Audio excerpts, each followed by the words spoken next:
But let's go and have a look at the major issue still unfolding in the world now, and that, of course, is the Middle East, where the conflict between Hamas terrorists in Gaza and the Israeli Defence Forces has gotten out of control in recent days.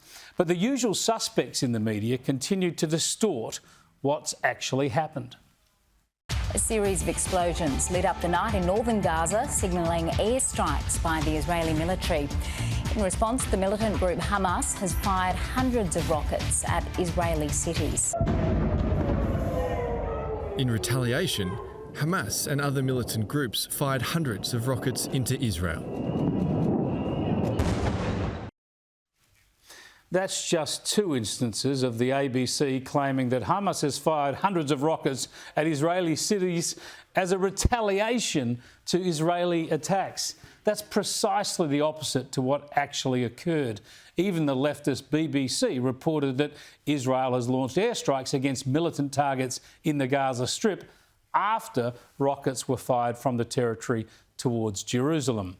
Yes, when hundreds of rockets are fired indiscriminately at Israeli cities, killing innocents, Israeli forces, not surprisingly, target those terrorists firing those rockets. Conversely, you might think the following reports are innocuous.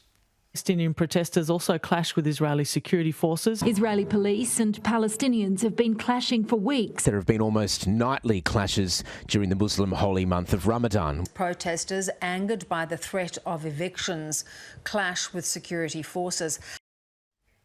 But pro-Palestinian activists say that language is sinister. According to the news outlet Middle East Eye, many pro-Palestinian activists have criticised the term clash for implying a degree of equality in the use of violence and that both sides are equally to blame. Incredibly, ABC Middle East correspondent Tom Joyner, responding to that Middle East Eye article, tweeted, "Good points made. I used clashes today in coverage. I will stop from now on." Imagine if Joyner allowed Israeli Defence Forces to edit his language. Of course he wouldn't, nor should he. So why is he allowing Palestinian activists to do the same? When it comes to Israeli-Palestinian issues, much of the media, and especially the ABC, simply cannot be trusted to be objective. Sophie, the reporting of this has been astounding to watch this week. It's very clear that these terrorist rocket attacks on suburbs and towns around Israel started the violence, yet we seem to have reports saying exactly the opposite occurred. Yeah, it's been really disappointing at the very least to say, Chris, about this. And I think the media is getting it wrong here in many instances.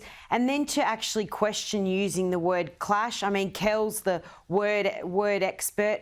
I'm sure he can talk on that. But it really concerns me with some of this reporting of what's been going on there, which is just so awful to watch from afar. It is indeed. Yeah, Kel, you are the word master. Clash is a neutral word, and surely that's one that a journalist might lean toward. It's okay. It's been in English since about 1500. You'll find similar words in Germanic languages, and it's onomatopoeic. It's an echoic word. It simply echoes what it's reporting, which is a conflict or a collision of some sort. Can I say, after looking at the story, I started having a look at how the ABC is reporting, and they've switched from clash to conflict. They were told by their Middle East friends, by the Palestinian activists, switch from clash to conflict. They did. Extraordinary. So, it's extraordinary that they behave like that, isn't it?